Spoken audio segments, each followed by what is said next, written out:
నమస్తే అండి. ముందుగా నన్ను నేను పరిచయం చేసుకుంటున్నాను. నా పేరు ఏ వెంకటేశ్వరరావు.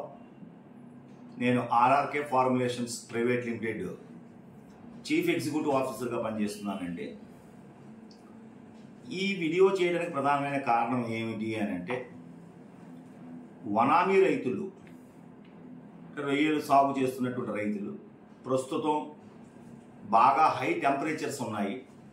42 నుంచి 45 డిగ్రీల టెంపరేచర్స్ ఫాలో అవుతున్నాయి ప్రతిరోజు.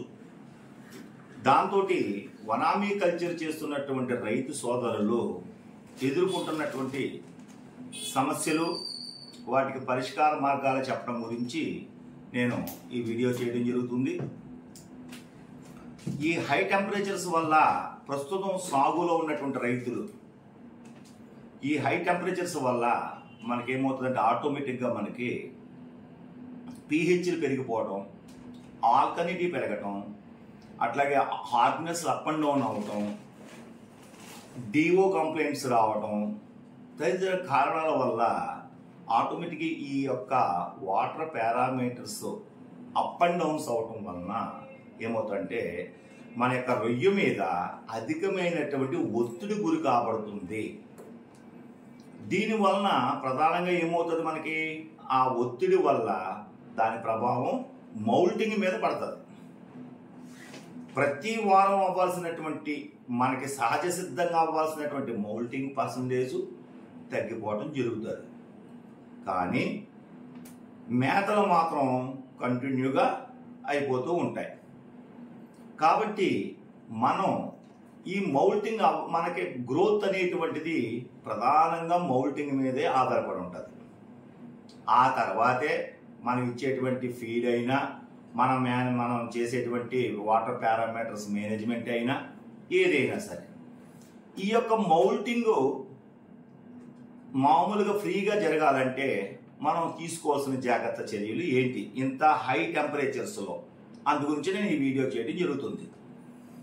ఈ ముఖ్యంగా ముందు మనకి అవకాశం ఉంటే కాస్త వాటర్ ఎక్స్చేంజ్ చేయడానికి ప్రయత్నం చేయండి. ఒకటి నెంబర్ 1, అవకాశం ఉంటే ఎక్స్చేంజ్ చేసినా పర్లేదు. ఒక 1/2 ఫీట్ కానీ 1 ఫీట్ కానీ, లేదంటే ఒక 1 ఫీట్ కానీ 1/2 ఫీట్ కానీ మనం వాటరు పెట్టడం ఒకటి.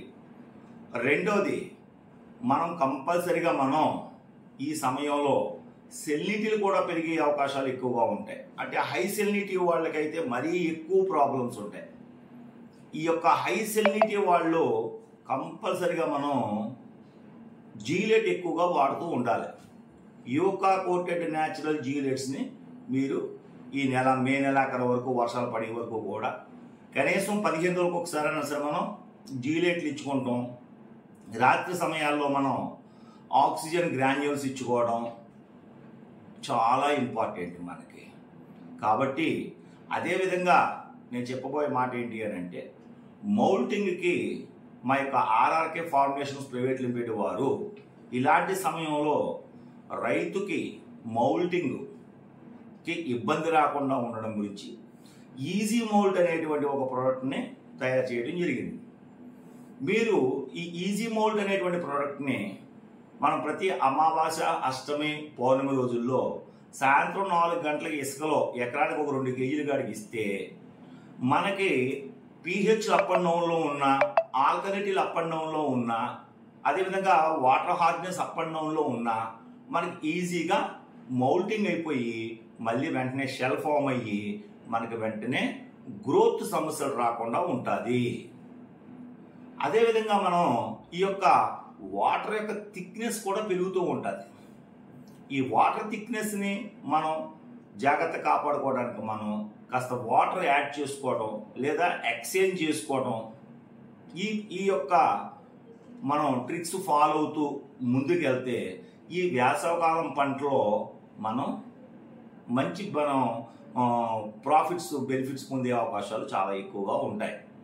అంతేగాని మనం చెక్ ట్రే చూసి చెక్ ట్రే ఫాలో అయిపోతూ మేతలు వేసుకుంటూ వెళ్ళిపోతే మనకి ఈ జాగ్రత్త చర్యలు తీసుకోకుండా మనం చెక్ ట్రే ఫాలో అవుతూ ముందుకు వెళ్ళిపోతూ ఉంటుంటే మనకి ఫీడ్ పెరిగిపోతుంది, మనకి ఎఫ్సిఆర్ పెరిగిపోతుంది, మనకి గ్రోత్లు అనేటువంటివి సరిగ్గా రావు.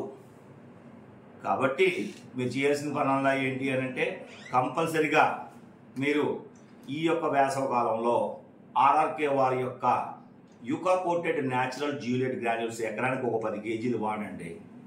ప్రతి 15 రోజులకి మీరు కంపల్సరిగా వాడండి.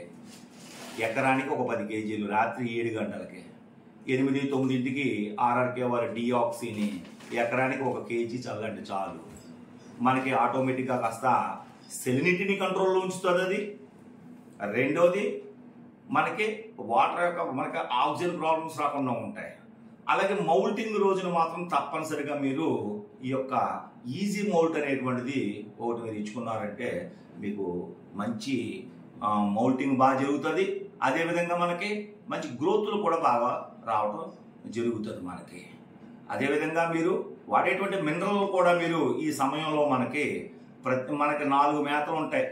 ఈ 4 మేతల్లో ఒక మేతలో తప్పనిసరిగా మీరు మినరల్ మీరు 1 కేజీ మేతకి 5 గ్రాముల చొప్పున మినరల్ కూడా పెడుతూ ఉండండి. ఇలాంటి జాగ్రత్త చర్యలు తీసుకుంటూ వనామీ రైతు సోదరులందరూ కూడా ఈ వేసవకాలం పంటలో మంచి అధికమైన దిగుబడి సాధించి మంచి లాభాలు సంపాదించాలని మనస్ఫూర్తిగా కోరుకుంటున్నాను. నమస్కారం.